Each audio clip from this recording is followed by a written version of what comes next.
사랑의 하나님 아버지, 참으로 감사합니다. 오늘 하나님이 우리에게 주시는 이 말씀을 통해 하나님께서 주시는 지혜와 뜻을 또 깨닫기를 원합니다. 오늘도 말씀 안에 우리의 모습을 비춰보게 하시고 우리의 삶에서 또 하나님이 주시는 지혜를 어떻게 활용하는가를 또 우리가 배울 수 있는 그러한 시간이 되어지도록 하나님 함께하여 주옵소서. 예수님의 이름으로 감사하며 기도드립니다. 아멘. 오늘 본문의 말씀은 야곱이 형한테 종을 보냈는데 그 종에게 들려오는 소식이 400명의 군대를 이끌고 온다는 이야기를 들으니 상당히 두려웠습니다. 두려웠던 이유는 이전에 본인이 형에게 했던 행동들이 있었고, 그리고 혹시나 자신의 처자를 죽일 것 같은 그러한 마음이 들어서 두려워하는 마음으로 떨고 있죠. 그래서일까요? 13절에 보게 되면 야곱은 거기서 밤을 지새고 있습니다. 야곱이 밤을 지새는데, 야곱이 아마 밤을 지새는 것은 두려움도 있었겠죠. 그리고 형을 만나는데 어떻게 형과 이 관계를 회복할까 고민하기도 하고, 또 여러 가지 이유들 때문에 머리가 복잡해서 잠을 자지 못했겠죠. 그런데 그는 그 시간을 하나님께 기도하는 시간으로 바꾸게 되어집니다. 그리고 기도하는 시간을 들여서 하나님께 도움을 구하고 있죠. 얼마나 기도했을까요? 오늘 본문의 말씀은 밤을 지새웠다라고 이야기를 하는데, 아마 정말 꼭박 날이 새도록 하나님께 기도하는 그러한 부분들을 우리가 알 수 있습니다. 기도 중에 에서와 화해를 위한 지혜가 생각나십니다. 그래서 각 대를 나누어서 거기에 이제 예물을 골라서 보낸 후에, 그리고 종들에게는 할 일과 할 말을 주는 것을 보게 되지요. 네가 내 형 에서를 만나면 이 앞에 예물이 누구 것이냐 물으면 야곱의 것이고, 그리고 이것은 자신의 주인 형 에서에게 주는 거라고 마치 모르죠. 이야기를 하고 할 일과 할 말을 그렇게 주는 것을 보게 되어집니다. 그렇다면 오늘 저와 여러분들은 이 말씀을 통해 무엇을 깨달을 수 있을까요? 야곱은 밤을 지새우지요. 그런데 야곱이 잘하는 이유는 뭐냐면 에서가 두려워서 잠이 오지 않는 그 순간을 기도의 시간으로 바꾼 것입니다. 우리가 31장 7절과 11절을 보면 내가 두려워 떨고 있고, 두려워 떠는 이유는 나의 처자가 에서에 의해서 죽임을 당할 것 같은 생각이 들어서 두렵고 떨리다라고 이야기를 하는 그런 고백이 있습니다. 하나님을 의지하며 기도하는 시간으로 그 시간을 삼는다는 것은 너무나도 잘하는 시간입니다. 여러분, 우리들의 삶 속에 분명 우리가 밤잠을 설칠 수밖에 없는 문제가 우리들에게 있습니다. 그의 사람의 문제이든 환경의 문제이든 어떠한 사건이든 머리가 복잡하고 때로는 두렵고 때로는 불안할 때가 밀려올 때가 있습니다. 그때는 우리는 잠을 청하려고 해도 쉽게 잠을 청하지 않죠. 대부분의 사람들이 고민이 있으면 그 고민 때문에 편안하게 잠을 자지 못합니다. 야곱도 그와 같은 시간이 있었는데 억지로 잠을 자려고 하지 않고 그 시간을 기도의 시간으로 만드는 것을 보게 됩니다. 여러분, 두려운 순간, 그리고 우리가 고민 가운데 잠이 오지 않는 그 순간은 하나님을 찾고 의지할 순간입니다. 잠을 청하지 못하고 잠을 재우지 않으신다는 것은 기도하기를 원하시는 하나님의 뜻이 그 안에 있겠죠.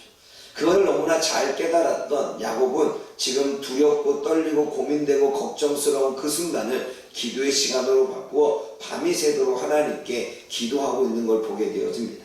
사랑하는 여러분, 우리도 야곱과 같이 잠이 오지 않는 순간이 분명 있습니다. 그때에는 억지로 잠을 청하려고 하지 말고, 그때 잠을 청해도 잠이 안 와요. 그리고 잠을 청하고 난 이후에도 나중에 깨면 머리가 좀 아픕니다. 왜냐하면 푹 자지 못했기에.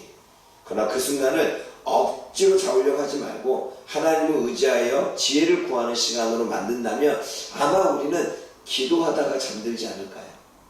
차라리 억지로 자는 것보다는 그게 더 좋고 그게 더 나은 것이라고 생각이 되어집니다. 야곱은 그렇게 두렵고 떨리고 고민스러운 그 시간을 하나님께 기도하는 시간으로 바꾸었다는 거죠. 그것이 믿음의 사람의 모습입니다. 믿음의 사람은 두렵고 고민이 있고 걱정이 있고 근심이 있을 때 그것을 머리에 싸매고서 머리를 복잡하게 만드는 게 아니라 하나님 앞에 나와 가지고 나와서 하나님과 씨름하는 것입니다. 어쩌면 우리가 오늘 말씀을 읽을 것도 야곱이 약복강가에서 씨름하는 내용인데 그 씨름은 하나님과의 씨름이죠. 정말 하나님과 씨름할 때 서로가 정말 삭발을 들고 씨름했을까요? 물론 성경은 그렇게 표현하고 있지만 하나님께 복을 달라고 문제를 해결해 달라고 하나님 내가 하나님의 뜻 가운데 지혜 가운데 행했지만 그 행함이 그대로 잘 이루어 달라고 형의 마음이 풀어 달라고 하는 기도의 씨름은 아니었을까요? 오늘도 저와 여러분들이 그 모든 순간 그 모든 어려운 순간 모든 두려운 순간을 하나님과 기도하는 씨름으로 바꾼다면 하나님은 저와 여러분들에게 지혜를 줄 것입니다. 두 번째는 야곱의 기도는 하나님의 지혜로 하나님이 응답해 주시는 걸 보게 되어집니다. 하나님이 주신 지혜는 이거였습니다. 에서의 축복을 빼앗은 야곱, 그리고 아버지를 속여서 에서의 축복까지 빼앗은 그 야곱, 그리고 형의 장자권까지 뺏은 야곱, 아마 자신이 행한 일 때문에 이렇게 많은 복을 하나님께 받은 건 아닐까? 그러면 내가 이러한 복을 받았는데 과연 형은 어땠을까? 그 마음을 하나님이 떠올게 하지 않았을까요? 그는 그 가운데에서 하나님이 주신 깨달음 때문에 회개했을 것입니다. 회개는 축복이라고 제가 지난주 설교에 이야기했습니다. 하나님의 권능이며 그건 축복입니다. 야곱은 자신이 에서의 축복을 빼앗은 것을 깨닫고 회개를 시작합니다. 그리고 에서를 위해 그러면 할 수 있는 게 뭘까? 그럼 내가 에서의 축복을 빼앗아서 이렇게 많은 소유를 하나님의 은혜를 받았다면 그 은혜를 나눠주는 것은 내가 할 일이 아닐까? 그런 생각이 들었습니다. 그래서 최고의 예물을 준비하고 있는 것입니다. 야곱의 기도는 형과 화해할 수 있는 지혜로 이어집니다. 그냥 무작정 고민하고 두려워했다라면 그리고 벌벌 떨기만 했다면 이러한 생각은 떠오르지 않았겠지요. 그러나 밤새 그가 하나님께 도움을 구했기에 어느 순간 하나님이 그의 머릿속에 주는 거예요. 네가 예수의 축복을 빼앗아서 복 받았잖아. 회개해야 되지 않겠어? 회개했어요. 네가 복을 받은 건 이제는 욕심을 내려놓고 네가 형의 장자권 뺏으려고 하는 것도 명예욕과 소유욕 때문이고 네가 아버지한테 엄마 말을 듣고서 그 축복의 기도를 받은 것도 네가 그렇게 욕심이 많아서 그런 거 아니야. 그러면 그 욕심을 내려놓고 네가 하나님의 은혜 때문에 이걸 받았으면 형에게 나눠주는 게 맞지. 아마 이러한 마음이 마음속에 생기지 않았을까요? 사랑하는 여러분, 기도는 능력입니다. 기도는 지혜를 줍니다. 기도는 우리의 상황 가운데 해결되지 않은 문제를 해결할 수 있는 그러한 지혜로 하나님이 우리들에게 주신다는 거죠. 야곱은 형을 위해 예물을 택합니다. 여러분, 예물을 택했다는 것은 택한다는 단어가 중요합니다.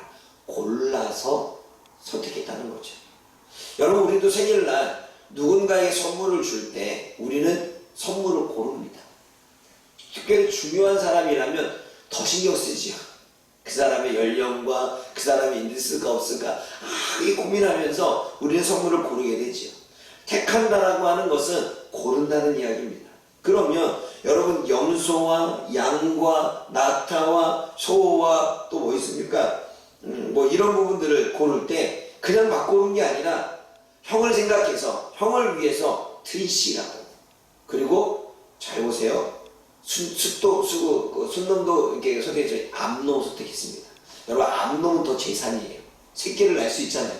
이런 것들을 다 생각하면서 골랐다는 거죠. 그만큼 형과의 화해를 위해, 형과 좋은 관계를 위해 그러한 수고와 애씀이 지금 야곱에게 있다는 것입니다. 이러한 수고와 헌신이 없다면 관계를 회복하기 쉽지 않겠죠. 그만큼 야곱은 에서와의 관계를 조금 풀기를 원했던 마음이 강했던 것으로 보여집니다. 그래서 550마리를 그렇게 택하게 되죠.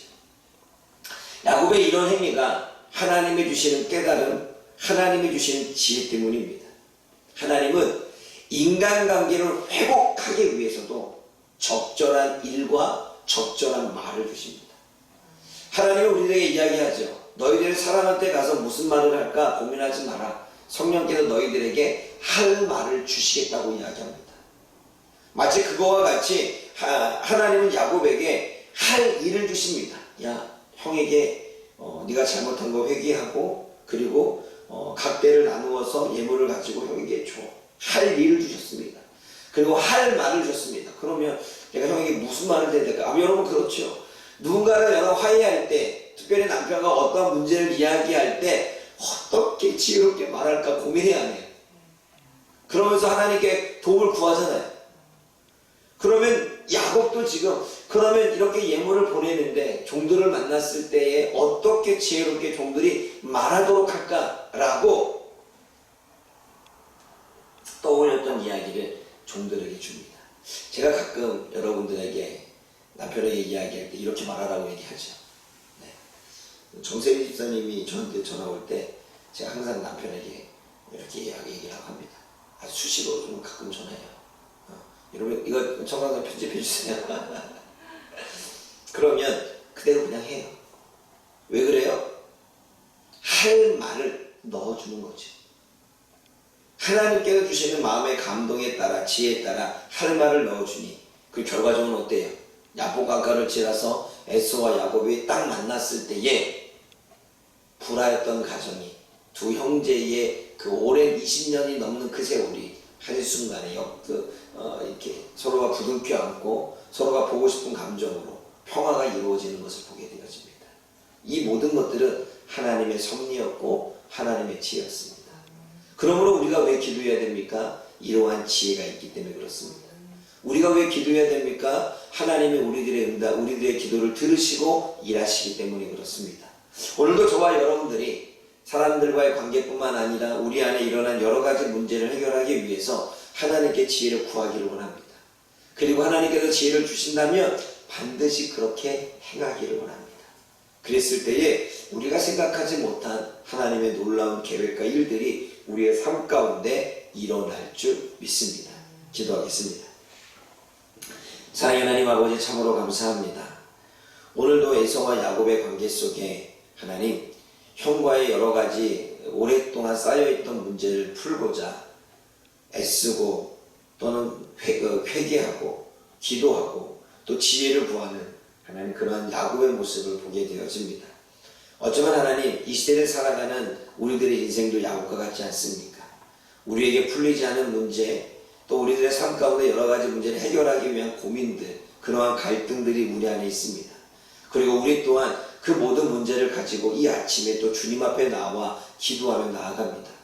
그런 저희들에게 야곱에게 주셨던 지혜 야곱에게 주셨던 그 은혜들을 베풀어 주시어서 우리가 깨달을 것을 깨닫고 우리가 오늘도 해야 될 일과 해야 될 말이 무엇인가를 알게 하셔서 성령에 감동하여 살아가는 이 하루가 되어질 수 있도록 하나님의 영으로 충만케 하여 주옵소서. 예수님의 이름으로 감사하며 기도드립니다. 아멘.